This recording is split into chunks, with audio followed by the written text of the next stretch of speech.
Hello दोस्तों। आज मैं साइंस का पेपर लेकर आया हूँ। साइंस का मॉडल सेट 2022-23 के लिए क्लास 10 विषय विज्ञान। इसमें भी कुल 40 प्रश्न है।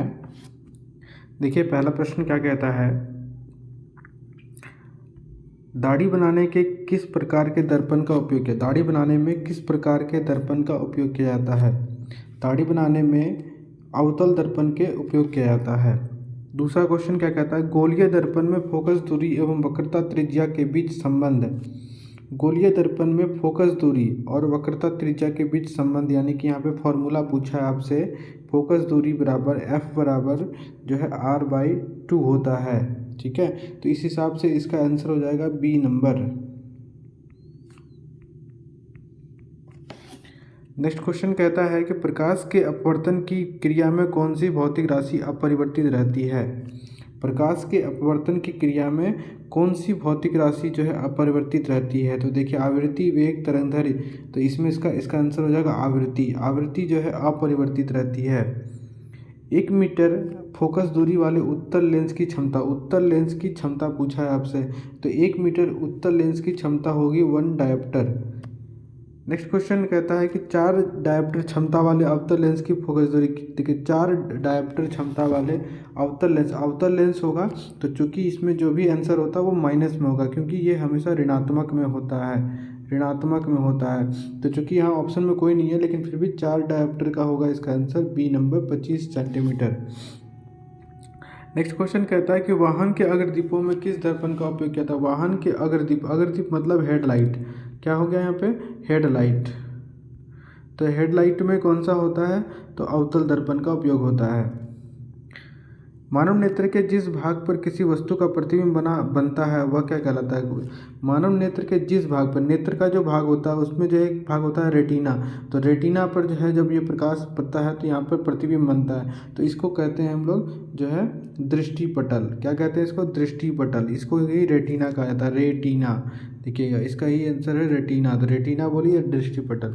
सामान्य नेत्र का दूर बिंदु क्या है। सामान्य नेत्र का दूर बिंदु होता है, दूर पूछा है तो दूर बिंदु में अनंत इसका आंसर होगा। और अगर जो है निकट बिंदु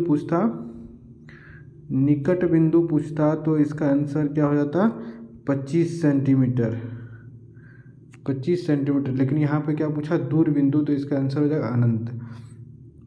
नेत्र में जाने वाली प्रकाश की मात्रा का नियंत्रण कौन करता है। नेत्र में जाने वाली प्रकाश की मात्रा का नियंत्रण करता है जो इसको कहते हैं परितारिका, इसी को कहा जाता है आइरिस। आइरिस जो है ये हम लोग का प्रकाश की मात्रा को नियंत्रित करता है। अगला क्वेश्चन है कि मानव नेत्र में प्रतिबिंब की प्रकृति क्या होती है। मानव नेत्र में प्रतिबिंब की प्रकृति जो होती है वो होती है उल्टा और वास्तविक। देखिए अगला क्वेश्चन है 1 किलोवाट आवर निम्न में से किसकी इकाई। 1 किलोवाट निम्न में से किसकी इकाई है, तो इसका आंसर हो जाएगा जो है ऊर्जा का इकाई है। कूलाम्ब किसका ऐसा ही मात्रक, कूलाम्ब जो है किसका ऐसा ही मात्रक है। विद्युत आवेश का, विद्युत धारा का, विभवांतर का, प्रतिरोध का। कूलाम्ब जो होता है विद्युत आवेश का होता है आंसर।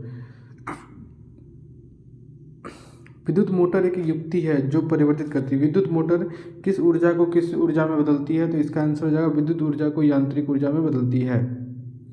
अगला प्रश्न कहता है कि जल का विद्युत अपघटन किस प्रकार की अभिक्रिया है। जल का विद्युत अपघटन किस प्रकार की अभिक्रिया है, तो देखिए ये इसमें इसका आंसर हो जाएगा जो है, इसका आंसर हो जाएगा वियोजन अभिक्रिया है। नेक्स्ट क्वेश्चन क्या कहता है कि CuO प्लस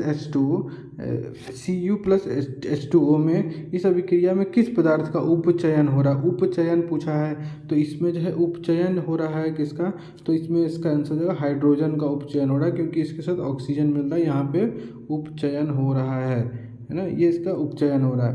क्वेश्चन है, अगला क्वेश्चन है कि दिए गए चित्र में किस प्रकार के अभिक्रिया, ये चित्र एक दिया गया है, इस पर फोटो देकर के पूछा है आपसे, तो NCERT का जो है सीधा सा डायरेक्ट सा सवाल है। इसमें जो है कौन सा अभिक्रिया है, तो पूछा है इसमें कौन सा अभिक्रिया हो रहा है, तो देखिए इसका आंसर हो जाएगा जो है इसमें विस्थापन अभिक्रिया को दिखाया गया है। नेक्स्ट क्वेश्चन है कौन सा कि निम्नलिखित में कौन प्राकृतिक सूचक का उदाहरण है। निम्नलिखित में कौन प्राकृतिक सूचक किस चीज़ का भैया? तो ये अम्ल और क्षार का। अम्ल और क्षार को कौन दर्शाता है? तो आपका आंसर हो जाएगा लिटमस पेपर। इसके अलावा हल्दी भी होता है। निम्नलिखित में से किस विलयन का ना pH मान 10 है? तो वह निम्नलिखित में क्या होगा बताइए। pH मान 10, आपको पता है pH मान 7 से जो कम होगा तो वो अम्ल होता है, और जिसका 7 से ज़्यादा होगा वो क्षार होता है। तो इस हिसाब से अम्ल, लवण, उदासीन, क्षार, तो इसका आंसर हो जाएगा क्षार। दिया गया चित्र क्या सूचित करता है? देखिए एक चित्र दिया है, उसमें क्या सूचना करता है? तो इसमें देखिए ड्रॉप्स गिर रहा है, जहाँ पे गिर रहा है वहाँ पे हाथ गल जा रहा है, जो धातु भी गिर रहा है धातु गल जा रहा है। तो इसका मतलब सीधा से कहता है इसमें कि ये सांद्र अम्ल तथा क्षार वाले बर्तन का चेतावनी चिन्ह है। ये चिन्ह है कि देखो इस तरह का कोई अम्ल क्षार जो है ना गिरने से क्या हो सकता है। तो इसलिए जो है ये चिन्ह क्या है? चेतावनी चिन्ह है। इमली में कौन सा अम्ल होता है? इमली में जो है टार्टरिक एसिड पाया जाता है, टार्टरिक अम्ल पाया जाता है। कौन अधातु कमरे के ताप पर द्रव अवस्था में पाया जाता है? अधातु पूछा है, अधातु का आंसर हो जाएगा ब्रोमीन। अगर यही धातु होता है, यहाँ पर धातु होता है द्रव अवस्था में, तो इसका आंसर होता पारा। लेकिन पूछा क्या आपसे? अधातु, तो अधातु हो जाएगा ब्रोमीन।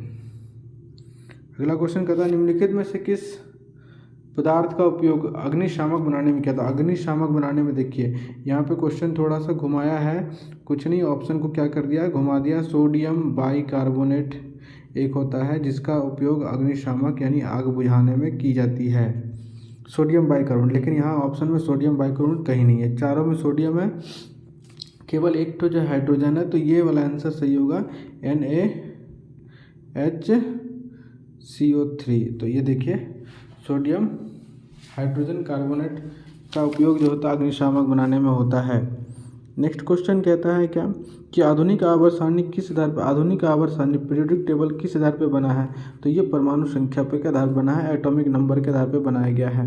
निम्नलिखित में से कौन धातु सबसे अधिक अभिक्रियाशील है? कौन सी धातु सबसे अधिक अभिक्रियाशील है? तो पोटेशियम सबसे अधिक अभिक्रियाशील है। पृथ्वी की भूपर्पट्टी में प्राकृतिक रूप से पाए जाने वाले तत्व या यौगिक को क्या कहते हैं? देखिए जो प्राकृतिक रूप से पाया जाता है उसको खनिज कहते हैं। प्रोपेनॉल में कौन अभिक्रियाशील समूह मौजूद है? प्रोपेनॉल में अल्कोहल पाया जाता है। प्रकाश संश्लेषण अभिक्रिया में निम्नलिखित में क्या नहीं होता? प्रकाश संश्लेषण अभिक्रिया में क्या नहीं होता है पूछा। देखिए जल टूटता है, यस टूटता है। ऑक्सीजन मुक्त होता है, यस मुक्त होता है।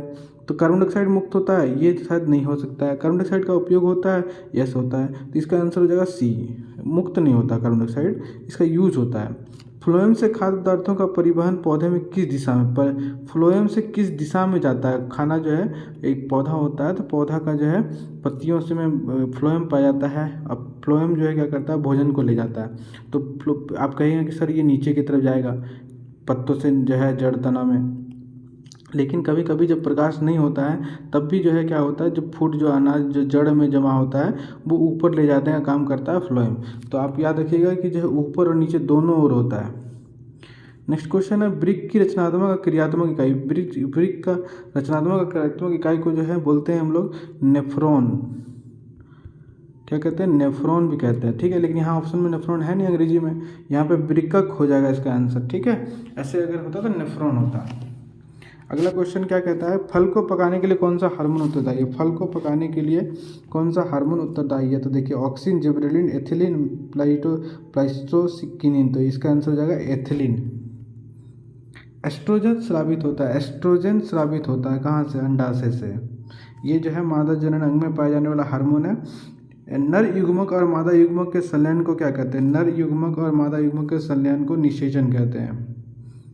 दिए गए चित्र में कौन सा जनन हो रहा है? देखो यहाँ पे एक चित्र दिया गया है, ये जो है, और इसमें पूछा कौन सा जो है जनन हो रहा है। तो देखो मुकुलन, विखंडन, द्विखंडन, प्रजनन। तो ये मुकुलन हो रहा है, ये अमीबा में हो रहा है, ठीक है। ये अमीबा है, ये क्या है? अमीबा है। तो अमीबा में जो है कौन सा प्रजनन हो रहा है? तो मुकुलन हो रहा है। आगे प्रश्न कहता है कि पक्षी और चमगादड़ के पंख हैं, समजातंग, अवशेषी अंग, जीवाश्म अंग, असंजातक। देखिए इसका सही प्रश्न का उत्तर होना चाहिए था यहाँ पे समरूप, लेकिन और नहीं है समरूप, तो इसका आंसर होना चाहिए था इनमें से कोई नहीं। लेकिन यहाँ असंजात दिया है, तो ये जो है लगभग संभव ये सही है कि यही होगा डी नंबर आंसर। ऐसे इसका आंसर होता है समरूपंग। ठीक है, ध्यान रखेंगे इस बात का। मेंडल अपने प्रयोग के लिए किस पौधे को चुना? ग्रेगर मेंडल ने जेनेटिक्स का उपयोग करने के लिए, प्रयोग करने के लिए, खोज करने के लिए उसने मटर के पौधे को चुना। निम्नलिखित में से कौन उत्पादक है? निम्नलिखित में से सांप, मेढक, घास, ग्रास हॉपर। उत्पादक पूछा है जो भोजन बनाता है, तो ये घास होगा। किसी आहार श्रृंखला में शाकाहारी का निर्माण होता है? प्रथम पोषीय स्तर पे, द्वितीय पोषीय स्तर पे, तृतीय पोषक स्तर पे या चतुर्थ पोषीय स्तर पे? तो इसका आंसर हो जाएगा प्रथम पोषीय स्तर पे। ओजोन परत के अपक्षय के लिए जिम्मेदार है कौन सा? CO2, CFC, SO2, NO2। तो ओजोन परत का अपक्षय के लिए CFC जिम्मेदार है। निम्नलिखित में से कौन जैव मात्रा ऊर्जा स्रोत का उदाहरण नहीं है? देखिए, ऊर्जा स्रोत का उदाहरण जैव मात्रा को जैव दे दिया तो इसका मतलब नाभिकीय नहीं होगा। ठीक है, पवन ऊर्जा उत्पादन के लिए पवन की न्यूनतम कितनी जो है मात्रा चाल होनी चाहिए? तो इसका आंसर हो जाएगा, न्यूनतम बोला है तो 15 किलोमीटर पर आवर जो है इसका आंसर हो जाएगा। बस ये 40 क्वेश्चन था हमारे पास, और ये 40 क्वेश्चन से ही जो है प्रश्न पूछते हैं, ध्यान रखेंगे इस बात का। और इसको जो है अच्छे से आप लोग लिख लेंगे। धन्यवाद। आपको अगला वीडियो जो है जल्दी मिल जाएगा।